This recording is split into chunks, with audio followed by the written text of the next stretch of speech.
Bos días, imos a ensinar o noso artefacto portátil educativo que decidimos facer, como poder ver, esta maleta que titulamos Galicia na maleta Arte e Cultura. Se abrimos, podedes ver o noso traballo. En primer lugar, imos vos fixar nesta parte de aquí, na do fondo, que como podedes ver está representado o mapa de Galicia e diferentes artistas galegos cunha chincheta a súa localización, é dicir, o lugar onde naceron. Por exemplo, temos a Ángeles Jorreto, tamén temos a Luis Seoane ou a Carmen Touza.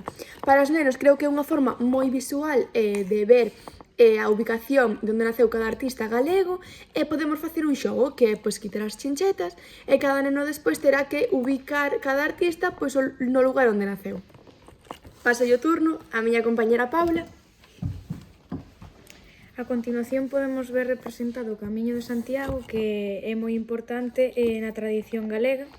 Aquí podemos ver a última etapa, a chegada á catedral. Vemos aquí as sienais, unhas pedras, unhas plantas, un banco. E tamén é unha maneira manipulativa de xogar con estes bonecos, onde os nenos poden desplazar os bonecos ou polos no césped. E ademais representa a arte e a cultura galega e é unha maneira moi visual de velo. Bueno, esta maleta ten a curiosidade tamén de ter un caixón onde temos diferentes obxectos manipulativos. En primeiro lugar, o xogo do doble coa temática de Galicia.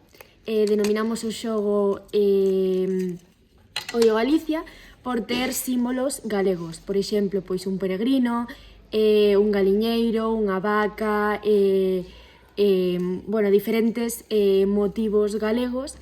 E o xogo consiste en coller unha parella de cartas e desas dúas cartas fixarnos atentamente cal é o símbolo que teñen en común. Ademais do que presentou a miña compañeira Paula, o noso artefacto portátil educativo tamén ten outras posibilidades, como pode ser, por exemplo, a estatua do Sireno de Francisco Leiro, que sería un material manipulativo que poderían facer os nenos se teñen arcilla na clase, e desta forma poderíamos representar a escultura, por exemplo, de Vigo, como é o caso. Ademais, tamén decidimos facer un rompecabezas do artista Luis Seoane. En este caso, puxémoslles os nenos os cadros que deberían facer no rompecabezas para que lles sirvan de guía.